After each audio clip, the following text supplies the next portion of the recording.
Lucas 18,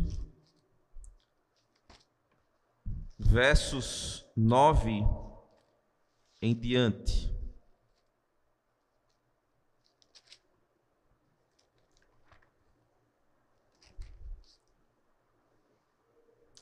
Hoje nós temos como objetivo perceber, irmãos, que não são nossos feitos que nos tornam justos, e aprender a atitude que se espera diante daquilo que Deus nos revela, de quem nós somos, né?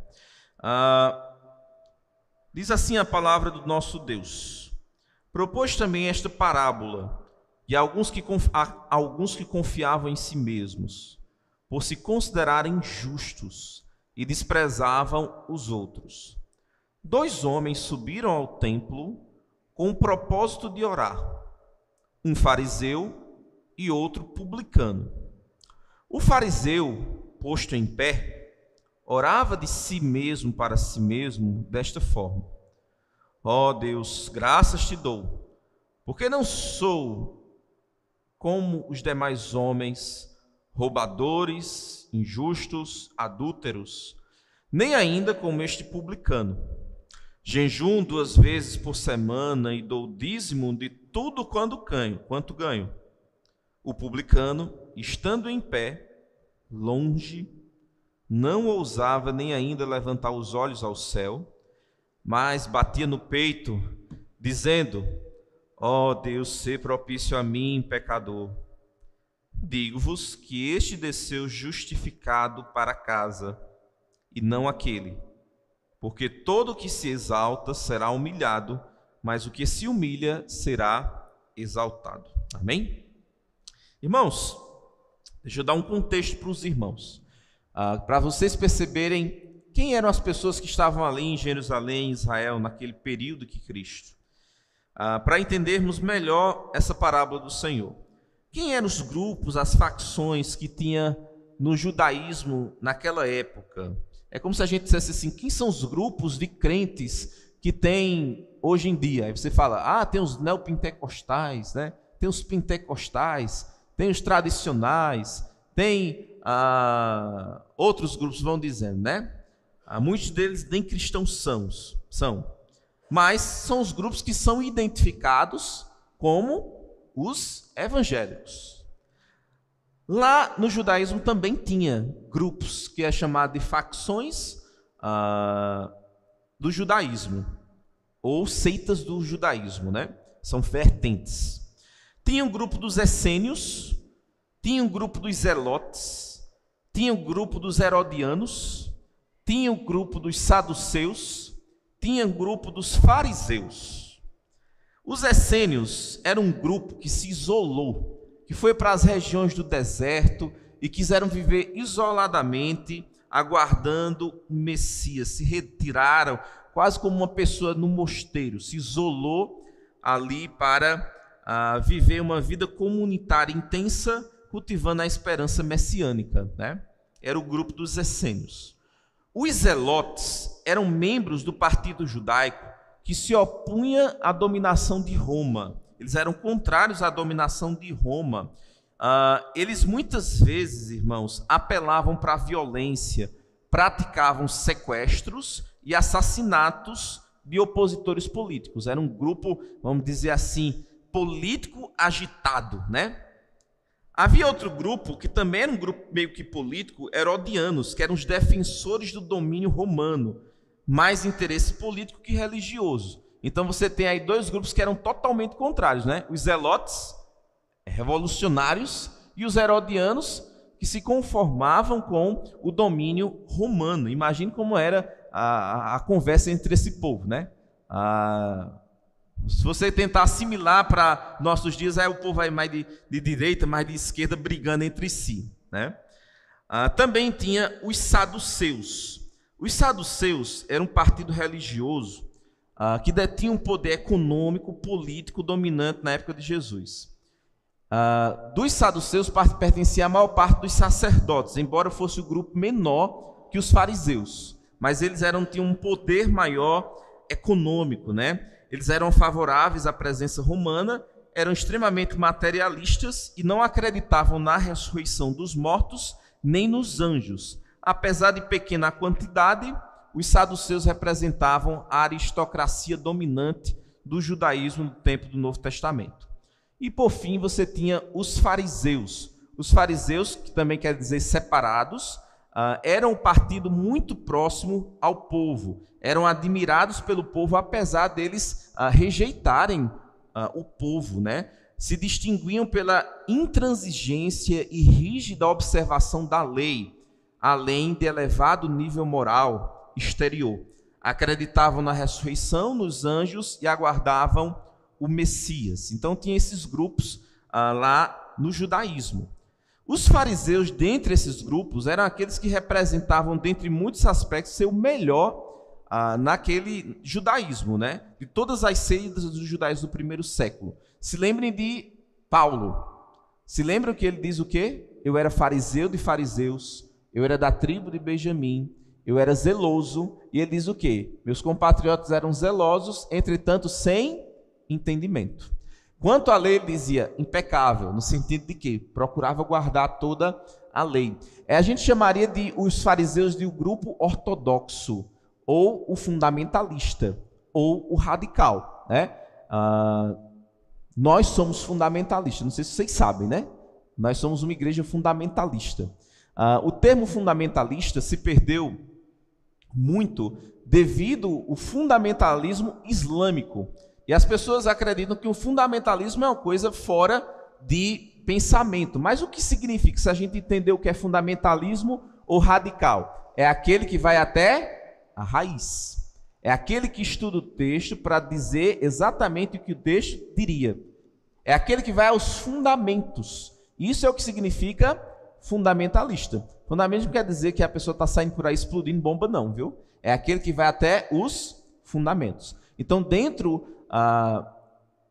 do nosso movimento, do movimento evangélico, os batistas regulares são um grupo fundamentalista. Não tenham vergonha de dizer que são fundamentalistas. Fundamentalista é aquele que vai até a raiz, é aquele que vai até os fundamentos, é aquele que é conservador, que conserva aquilo que foi confiado. Se lembra que Paulo diz a Timóteo: aquilo que de mim ouviste, confia a homens fiéis. Então, isso é o que significa um fundamentalista. É importante vocês entenderem isso, até para vocês se identificarem. Nós não somos pentecostais, nós não somos neopentecostais, nós não somos nada disso. Somos um grupo conservador, um grupo fundamentalista que procura interpretar a palavra de Deus no seu entendimento, através de sua raiz, né? Então isso é o que significa. Para o judaísmo seriam os fariseus, eram aqueles mais rígidos, ortodoxos, né? Os fariseus, dentre esse grupo, era aquele que representava de melhor aspecto essa seita, esse grupo. Pergunta: se eles eram o melhor da seita judaica, por que eles eram tão mortíferos? Jesus Cristo chega a dizer o seguinte: olha, vocês façam o que eles dizem, mas não sigam os seus exemplos. Os fariseus, eles gostavam muito de guardar a tradição oral judaica, né? E colocar um fardo sobre o homem que nem Deus pediu. Então, por exemplo, para eles, a Bíblia diz lá na lei mosaica: não use o nome de Deus em vão.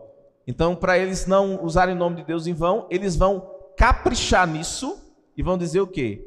Não pode ser falado o nome de Deus. E retira ali as letras do nome de Deus. Se perdeu a pronúncia do nome de Deus. Por quê? Porque eles queriam, eles iam para proteger de maneira exacerbada. Então, por exemplo, o sétimo dia seria um dia de descanso para os judeus. Aí eles queriam o quê? Eles queriam normas para proteger esse mandamento, como? Você não pode levantar, ao ponto de colocar uma carga sobre o homem que Deus nunca pediu.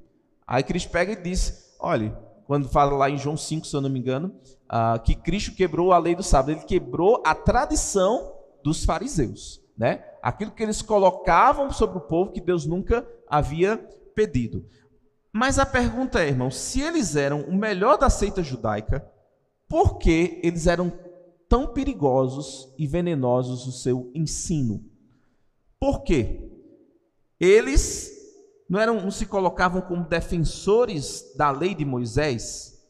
Paulo não falou de sua história como fariseu, destacando seu zelo, Então, por que era tão mortífera? Ao ponto de lá em Mateus, capítulo 23, se você ler todo o capítulo, Cristo vai se dedicar todo o capítulo para dizer: olhe, ai de vocês, escribas e fariseus hipócritas, ai de vocês, sepulcros caiados, e vai fazer uma descrição daquele povo como sendo um povo guia de cegos, conduzindo outros para a perdição eterna, né? Cegos guiando outros cegos. Por quê? Porque os fariseus, eles se preocupavam, irmãos, com a aparência externa. Era a única coisa que interessava a eles. Eles eram campeões em esconder, não reconhecer os pecados internos deles, mas eles usavam a lei de Deus para mascarar o que estava nos seus corações. A lei, o propósito da lei, ninguém seria salvo pela lei e ninguém é salvo pela lei. O propósito da lei é o quê? Levar a todos à compreensão de pecado. Hoje à tarde nós lemos, quando Josias leu a lei, o que é que aconteceu? Ele pranteou, rasgou suas vestes e reconheceu o pecado.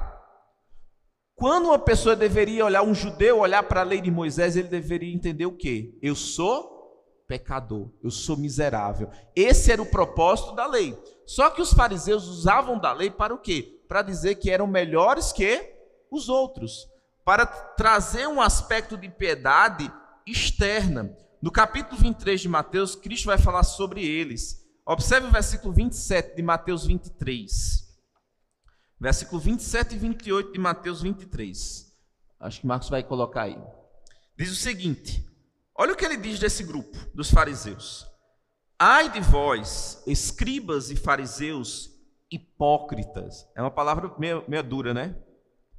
Imagine só, Nicodemos, imagine só, ele era um fariseu. Apóstolo Paulo era um fariseu.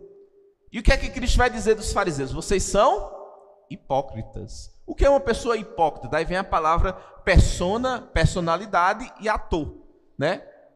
É assumir um papel que você não é. O evangelho, irmãos, vem transformar o nosso interior. Isso vai depois culminar numa transformação exterior. Os fariseus queriam uma transformação exterior e nada de mudança interior. Tanto é que eles tinham uma aparente imagem de piedade, mas eles queriam matar Jesus Cristo.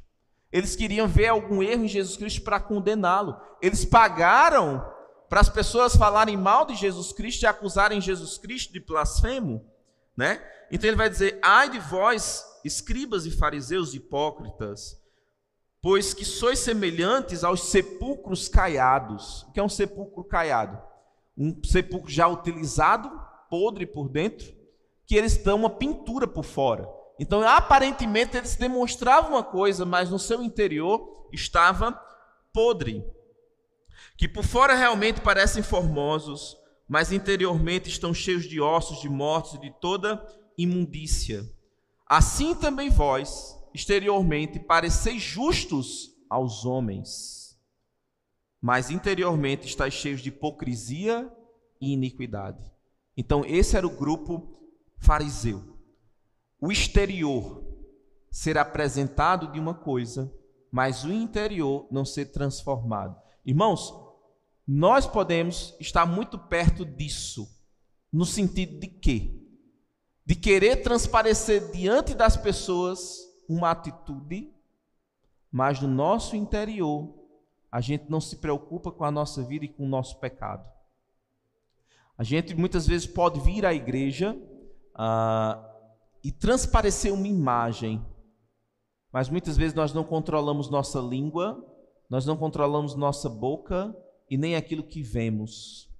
Quantas pessoas às vezes podem estar cantando dentro da igreja, servindo dentro da igreja, ensinando dentro da igreja, mas vive atrás de uma tela de pornografia. Isso é o que muitas vezes pode ser dito como um fariseu. Fariseu, irmãos, não é alguém ser ortodoxo, pejorativo no sentido, isso é um fariseu. Vocês já viram alguém falar assim? Vocês são um bando de fariseu, né? Tem nada a ver. Fariseu, a crítica de Cristo para os fariseus era a hipocrisia deles, não era a ortodoxia deles.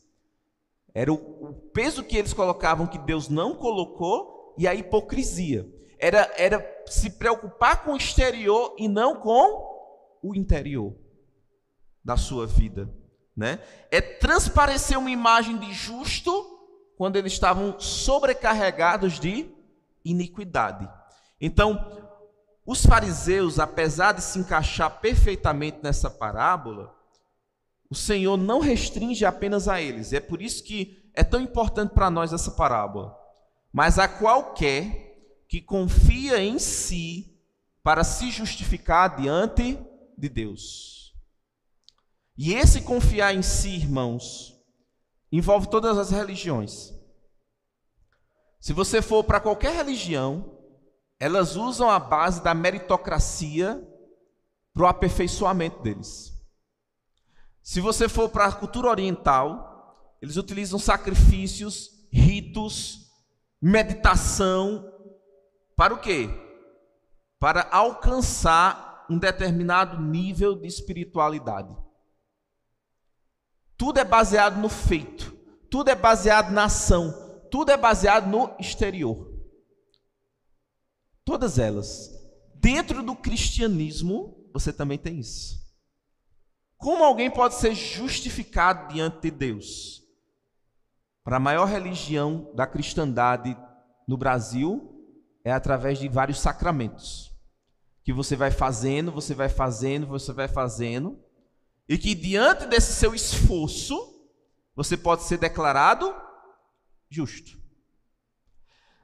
Mas dentro até da linha evangélica, a maior parte da linha evangélica, que se diz evangélica, não que eles se acessam à justificação por meio dos feitos, mas eles mantêm a sua salvação por meio dos feitos. Ao ponto, se eles deixarem de fazer, eles perdem a salvação. Sabiam disso?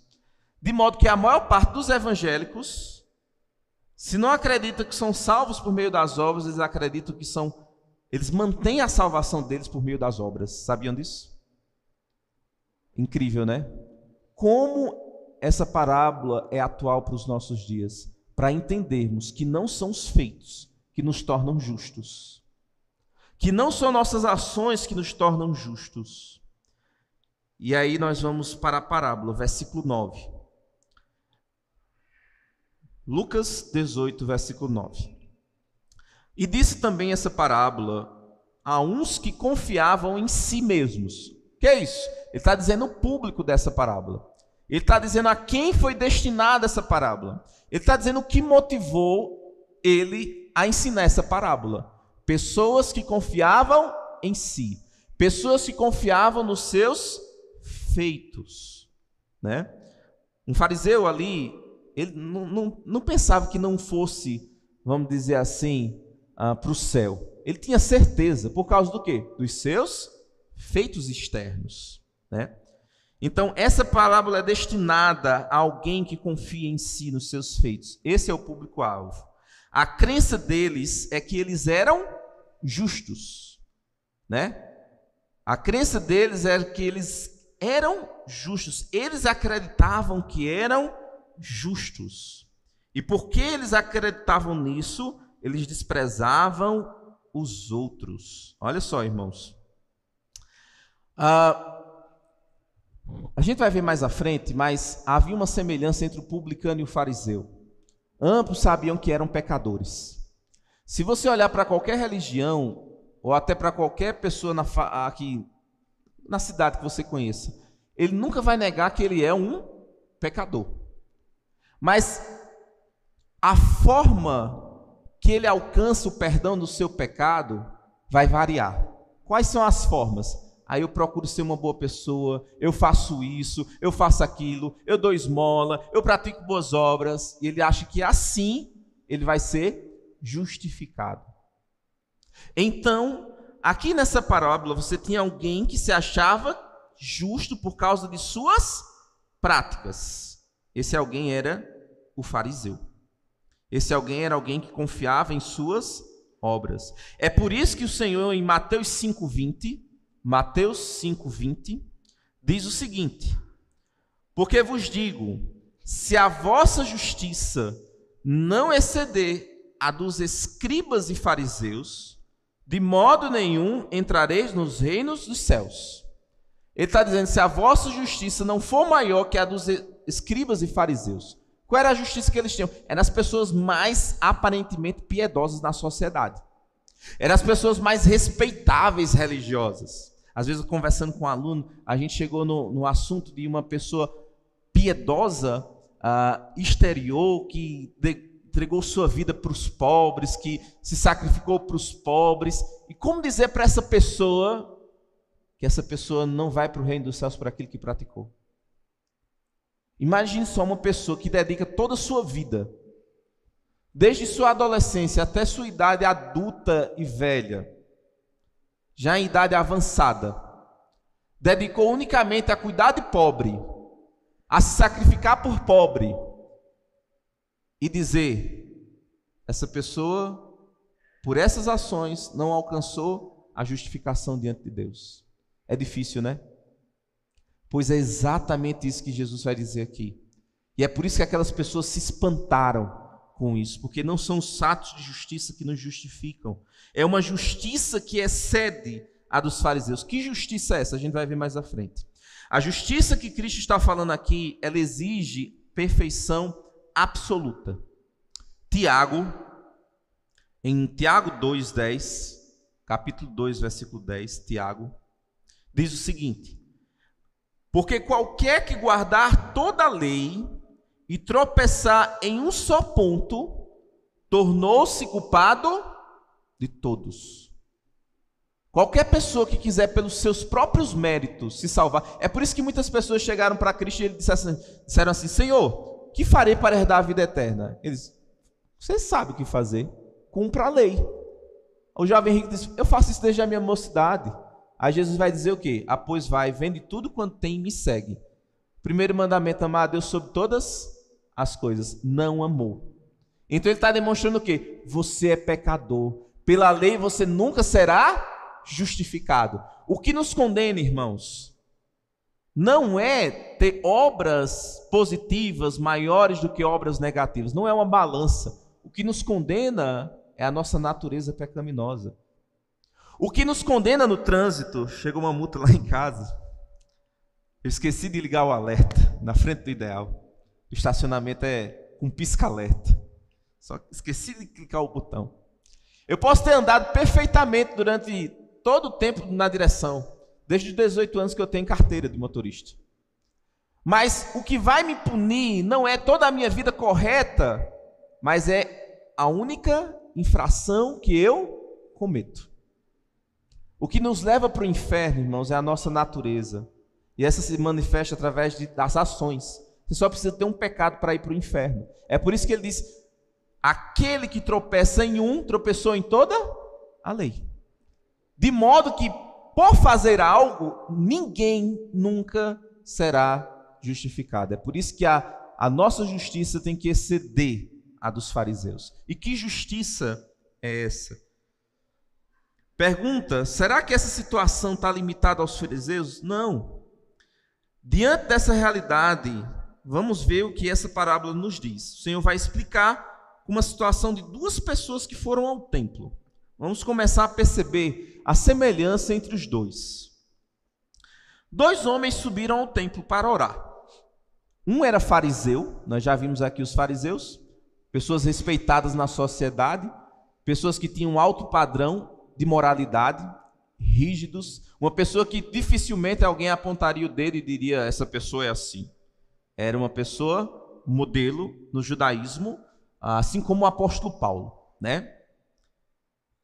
Dois homens subiram ao templo para orar. Um era fariseu e o outro era publicano. Quem era o publicano? Era um judeu que pegou uma franquia dos romanos e cobrava imposto da sua própria nação. A nação de Israel estava sob domínio romano e os publicanos eram vistos como a escória, porque eles eram traidores. Eles ajudavam o povo romano a cobrar daquele povo que estava subjugado a Roma. Então, eles tinham uma meta fixa para devolver para Roma e tudo que fosse a mais era deles. Então, eles enriqueciam à custa do sofrimento de Israel. De modo que um publicano era totalmente mal visto por todo Israel, ao ponto de ser considerado igual a uma prostituta ou um ladrão. De modo que toda vez que Cristo estava com os publicanos, esse está na mesa dos pecadores e dos publicanos. Se lembrem disso. Então era uma pessoa totalmente à margem da sociedade. Era uma pessoa deplorável diante da visão dos homens. E você tem a pupila da sociedade, que eram os fariseus. Duas situações extremas. Mas os dois estão indo para o templo fazer o quê? Oração. Se lembram de Zaqueu? Zaqueu era um publicano. Aqui nós vamos ver o cerne do que aconteceu com Zaqueu. Zaqueu demonstra o efeito. Por exemplo, quando Zaqueu chega, que Cristo diz a Zaqueu: hoje eu vou na sua casa. Zaqueu desce da árvore, prepara tudo. E lá ele divide sua riqueza com os pobres e diz: se algum eu defraudei, vou pagar 4 vezes mais. Aí Cristo diz o quê? Hoje entrou salvação nessa casa. A salvação, irmãos, ali foi manifestada através das ações. A Bíblia diz: aquele que crê, de modo algum será confundido. Existe uma transformação na vida daquele que crê. Não tem como crer e permanecer do mesmo modo. E aqui nós vamos ver o cerne, o início. O que é que acontece com alguém antes do perdão, antes de manifestar os frutos do arrependimento, né? 2 homens sobem ao templo para orar. Um fariseu e outro publicano. Falei dos dois, das características dos dois. Percebam a semelhança deles. Os dois foram ao templo orar. Os dois eram judeus. Sabemos que os dois eram judeus, os dois sabiam que eram pecadores. Por que sabiam? A oração do publicano e o fariseu, eles conheciam os sacrifícios do Antigo Testamento. O fariseu sabia o que era holocausto. Ele sabia por que existia holocausto. O holocausto existia por quê? Por causa do pecado. Então os dois tinham a dimensão do pecado, né? Então isso são semelhanças. Os dois foram orar, mas os dois tiveram atitudes diferentes. Os dois conheciam a mesma condição do ser humano, um homem pecador, né? Então, o problema não está em reconhecer que somos pecadores, mas em não compreender que nossas ações não vão mudar a nossa condição. Agora vamos perceber as diferenças. Uma do fariseu e a outra do publicano. O fariseu, versículo 11. O fariseu, estando em pé, era de costume eles orarem de pé. Tanto é que tanto o fariseu como o publicano orou de pé. Agora tem 2 situações diferentes, irmão. Normalmente o fariseu orava de pé buscando destaque, né? Diz aqui o texto: o fariseu, estando em pé, orava consigo desta maneira, ou em outra versão diz: orava de si para si mesmo. Ó Deus, graças te dou, porque não sou como os demais homens, roubadores, injustos e adúlteros, nem ainda como este publicano. Jejuo 2 vezes na semana, dou os dízimos de tudo quanto possuo. Característica do fariseu: primeiro, procurava destaque. Apesar de ser o costume de orar em pé, normalmente o fariseu procurava se destacar na multidão. Vejam Mateus 6,5. Mateus 6,5. Qual era a característica de um fariseu? Olha o que diz aí. E quando orares, não sejais como os hipócritas, pois se comprazem em orar em pé nas sinagogas e às esquinas das ruas para serem vistos pelos homens. Em verdade vos digo que já receberam o seu galardão. Então, primeira coisa, ele queria ser visto. Graças te dou, olha só, graças te dou, Senhor. Eu não sou como esse homem pecador, né? Não sou como a ralé. Eu estou no nível lá em cima. Segunda coisa, ele orava consigo. Aqui, embora possa ser entendido que ele orava silenciosamente, essa não é a característica do fariseu. Ele orava para ser visto. Mas orar consigo ou para si poderia ser entendido que a oração não era destinada a Deus, apesar dele usar a palavra Deus, mas era para aumentar o seu ego. A oração não era de súplica, a oração não era de gratidão, a oração não era de petição, mas a oração era para dizer o quê? Eu sou melhor que esse. era para inflar o seu ego, era uma oração para si. Como os orgulhosos fazem, ele também faz, ele se compara com as pessoas que visivelmente estão numa condição aparentemente pior. É interessante, né? Que o publicano, para toda a sociedade, era a escória. Mas no final Cristo vai dizer, quem saiu justificado? O publicano. Então, aparentemente, aquela pessoa, ele se comparou com aquele que era menor. Irmãos, nós não deveríamos nos comparar com ninguém, mas com Cristo. E quando nos comparamos com Cristo, só tem uma atitude diante do nosso coração. Sabe qual é? É de humildade. É de reconhecer nossa falha. Apóstolo Paulo dizia, eu prossigo para o alvo, para o soberano prêmio da vocação em Cristo Jesus. Não que eu a tenha alcançado, mas eu ainda prossigo. Irmãos, nosso alvo é a pessoa de Cristo. É com Ele que devemos nos comparar. E quando nos comparamos com Ele, o ego abaixa, o orgulho acaba, porque a gente é humilhado diante da perfeição de Jesus Cristo. Quando nós temos irmãos em pecado, a atitude que Gálatas nos ensina é, e você vai ajudá-los, sabendo que você pode cair na mesma condição dele. Crente orgulhoso é a coisa mais incoerente que existe. Porque um crente que passou pelo novo nascimento, ele entende sua carnalidade, que tudo é graça de Deus. Nesse tempo de pastor, pouco tempo que eu tenho, 7 anos, e alguns aconselhamentos, eu já vi, irmãos, a podridão do ser humano. Mas nisso, eu não me acho melhor do que aquela pessoa. E nós não deveríamos nos achar. Porque a natureza caída ainda habita em cada um de nós. E a Bíblia diz o quê? Cuidado você que está em pé para que não caia. Cuidado para quem está em pé para que não caia. A gente tem que ter a humildade de reconhecer, irmãos, que somos pecadores. A humildade de reconhecer que somos falhos. E ajudar através da verdade da palavra de Deus e com amor. Esse judeu não clama por misericórdia, não apela para a graça de Deus. Por quê? Porque ele achava que seus feitos o levariam a merecer o perdão pelos seus pecados. Por quê? Porque ele distorceu a lei. A lei que deveria levá-lo a ver seu pecado, na verdade, ele utilizava da lei para dizer, eu sou melhor que as outras pessoas. As pessoas que acreditam que são boas o suficiente não reconhecem a seriedade do seu pecado. Não se quebrantam e não se arrependem. Uma pessoa, qual a necessidade de alguém se arrepender se ele se acha boa? Antes das boas novas, irmãos, nós somos quebrados pela má notícia.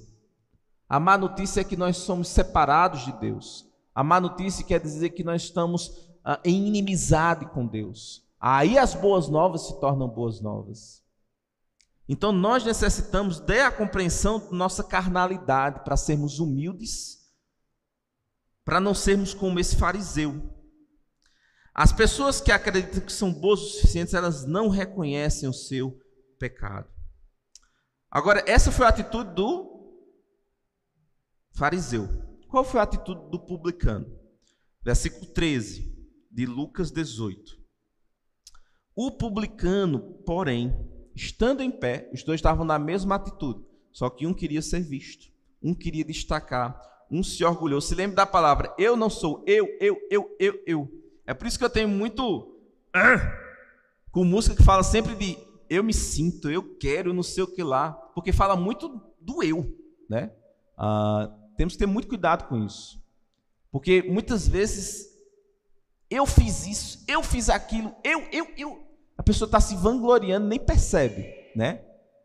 E aqui o publicano, porém, estando em pé, esse porém vai enfatizar uma atitude diferente da do fariseu. O fariseu procura se destacar na multidão. O publicano está onde? De longe. Ele era à margem da sociedade. Ele chega no templo, mas ele fica ali, afastado, de longe.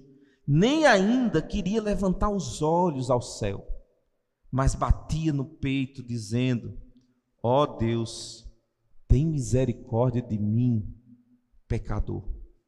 Características do publicano. A atitude de longe é a atitude de dizer: eu não mereço nem estar aqui, Senhor. Ele não falou de suas boas ações, se tivesse alguma. Ele não falou daquilo que ele fez. Ele não tinha, se lembra de uma pessoa envergonhada, que não olha nos olhos? Essa pessoa aqui estava o quê? Não conseguia nem levantar os olhos. Diz o que o texto? Nem ainda queria levantar os olhos ao céu. E o sinônimo de bater aqui é de como se ele estivesse se punindo, dizendo: ó Deus, tem misericórdia de mim. Na versão corrigida diz: ser propício a mim. E essa palavra é a mesma utilizada em Hebreus quando fala sobre expiação. Ser propício, ele está dizendo aqui, irmãos, ser propício, ele está dizendo aqui: Senhor, me perdoa. Senhor, acredita na minha conta. Senhor, paga a minha conta. Eu não tenho como sair dessa situação. É como se ele estivesse dizendo isso, né? Essas eram as características de alguém que foi justificado. Versículo 14. Digo-vos que este desceu justificado para casa, e não aquele. Porque qualquer que a si mesmo se exalta, será humilhado. E qualquer que a si mesmo se humilha, será exaltado. Aqui, irmãos, humilhar-se é reconhecer. Reconhecer seu pecado, reconhecer sua carnalidade. Aqui, se exaltar é dizer: não, eu sou justo. Eu alcancei justiça pelos meus atos de justiça, né? Essa pessoa que está se garantindo nos seus feitos vai ser humilhada, vai ser desprezada. Então, chegando no fim, Jesus Cristo, ao sugerir que um líder religioso, devoto de suas tradições, foi rejeitado por Deus, e um miserável, pecador, foi justificado, se torna um ataque à crença da maior parte da humanidade, que acredita que, de alguma forma, a redenção está baseada nas suas próprias mãos ou nas suas obras. Como Deus pode justificar alguém como um publicano e não um homem zeloso e religioso da lei?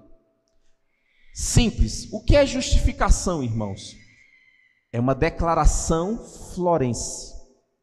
Cristo ali não disse que ele era justo. Cristo ali disse: ele foi justificado. É diferente. É uma declaração legal, né? Em Gênesis 15:6, a Bíblia diz que Abraão creu, e isso foi imputado como justiça. Como justiça. Uma justiça que não pertencia a ele, imputar é atribuir, colocar, acreditar. Então, se lembra daquele texto que foi lido? Se a sua justiça não exceder as dos fariseus, vocês jamais entrarão no reino dos céus. Que justiça é essa que nós precisamos ter? A justiça perfeita. A justiça que é creditada. A justiça da pessoa de Cristo, que deveria ser creditado em nossa conta. Romanos 3, capítulo 3, versículo 24 a 26. Veja o que diz. Romanos 3. Sendo justificados gratuitamente, você não precisava fazer nada. Você não precisa fazer nada. Pela sua graça, pela redenção, perdão que há em Cristo Jesus, a qual Deus propôs para propiciação pela fé no seu sangue, para demonstrar a sua justiça pela remissão dos pecados dantes cometidos sobre a paciência de Deus, para a demonstração da sua justiça nesse tempo presente, para que ele seja justo e justificador daquele que tem fé em Jesus. Pergunta: como alguém pode chegar diante de Cristo e ser justificado? Pela fé em Cristo Jesus. Não pelos seus atos de justiça, como o fariseu, mas por alguém clamar, reconhecer o seu pecado e confiar em Cristo. Se lembre do publicano, ser propício a mim. O sangue de Cristo foi o quê? Nosso propiciatório. Foi ali que ele satisfez a ira de Deus. Foi ali que ele suportou na cruz do Calvário a ira de Deus, e agora pela fé nele, ele perdoa, ele justifica. Então, diante disso, quem é que sai justificado? Aquele que confia. Em Romanos 5, 1 e 2, o livro de Romanos, o Suênio estava falando que estava lendo e ficou encantado novamente. Ele disse que o livro que ele mais gostava era Hebreus, né? Voltou a ler e agora é Romanos novamente. Então, Romanos fala muito sobre isso, irmãos. Leiam Romanos. Romanos 5, 1 e 2 diz: tendo sido justificados pelas obras da lei? Não. Pelas boas obras? Não. Justificados pela fé. Temos paz com Deus. Como é que nós temos paz com Deus? Como é que nós somos justificados? Pela fé. Por nosso Senhor Jesus Cristo. Pelo qual também temos a entrada pela fé a esta graça, na qual estamos firmes e nos gloriamos na esperança da glória de Deus. A justificação, irmãos, ocorre apenas pela fé. Se não for pela fé, a pessoa não é justificada e ainda está destinada ao sofrimento eterno. O publicano foi justificado, não foi um processo. Vá! As obras aqui das pessoas vão lhe justificar. Vocês sabem que dentro do catolicismo eles acreditam em purgatório, né? O purgatório é a pessoa que não foi ruim o suficiente para ir para o inferno direto, ou não foi boa o suficiente para ir para o céu. Então vai para o purgatório para passar por um processo de limpeza, de expurgar os pecados e depois voltar para o céu, ir para o céu, né? Aqui não. Ele saiu justificado. A escória, a pessoa mais rejeitada da sociedade, saiu justificado por causa da fé. Agora, é óbvio, irmãos, que essa fé vai produzir bons frutos. Efésios 2, 8, ele diz: porque pela graça sois salvos por meio da fé. Isso não vem de vós. O fariseu queria que viesse dele. Não vem de obras. Muitas pessoas querem fazer isso. Através de obras, melhorar a vida e alcançar um lugarzinho no céu. Nunca vão alcançar, porque é somente por meio de Cristo. Não vem de obras para que ninguém se glorie. Se lembra do fariseu? Graças te dou porque não sou como os demais. Ele está fazendo o quê? Se gloriando. Não há espaço para se gloriar diante da graça de Deus, irmãos. É graça, é favor não merecido. Diante do céu a gente nunca vai poder dizer: Cristo, tu morreste por mim, mas eu fiz a minha parte. As pessoas que acreditam que estão se mantendo salvas pelas suas obras são pessoas que são orgulhosas. Porque eu me mantenho nos caminhos do Senhor não é por causa de mim. Porque o apóstolo Paulo dizia o quê? Em mim mesmo eu sei que não habita bem algum. É pura graça. É a graça que nos mantém. É a graça que nos ajuda a continuar. É Deus. Se não fosse Deus, irmão, a gente já estava no mundão. É a graça de Deus. Sempre foi e sempre será a graça de Deus. Então, somos salvos pela graça, não é de obras para que ninguém se glorie, porque somos feituras suas, criado para as boas obras, que de antemão ele preparou para que andássemos nelas. Então sim, o crente vai ter boas obras, mas não são as boas obras que lhe justificam, não são as boas obras que lhe salvam. As boas obras é resultado de caminhar com o Senhor, de ser transformado pelo Senhor, né? Então ele voltou justificado, porque ele reconheceu sua condição de pecador, clamou ao Senhor por perdão, ser propício a mim. Ele se humilhou. E hoje você que está aqui, irmãos, vocês têm duas atitudes. E aí eu falo para crente e descrente. Se você for descrente, você tem a atitude de permanecer em rebelião contra Deus, manter-se exaltado, e um dia você será humilhado. Você vai participar do desprezo eterno. E você crente também, que já conheceu a graça de Deus, quando nos deparamos sempre com a palavra de Deus, você tem a opção de manter-se sem mudar na sua vida. Se lembra Hebreus: se hoje ouvides a sua voz, não endureça o vosso coração. né? E quando nós estivermos diante do tribunal de Cristo, não para salvação, mas para o Senhor avaliar o que fizemos por meio do corpo, haverá choro. A Bíblia diz lá em 1 João, que muitos se afastarão envergonhados. Então nós temos a atitude também de ou nos humilharmos diante do Senhor, ou de sermos humilhados no dia quando Cristo vier e teremos que prestar conta diante dele. Mas essa pessoa se humilhou. Tiago, para encerrarmos, Tiago 4:6 diz: antes ele dá a maior graça, portanto diz, Deus resiste aos soberbos, mas dá graça aos humildes. Eu estava no casamento de Júnior, eu celebrei o casamento lá, e eu estava dizendo a eles: olha, o que eu desejo para vocês é que vocês se humilhem diante do Senhor. Não sejam soberbos na sua relação um com o outro. Não sejam orgulhosos, porque Deus resiste a quem é orgulhoso. Deus resiste a quem é soberbo. Mas Ele concede graça àqueles que se humilham. Ele concede graça àqueles que reconhecem suas falhas. Isso não é, irmãos, apenas no nosso relacionamento com Deus, mas isso é em tudo.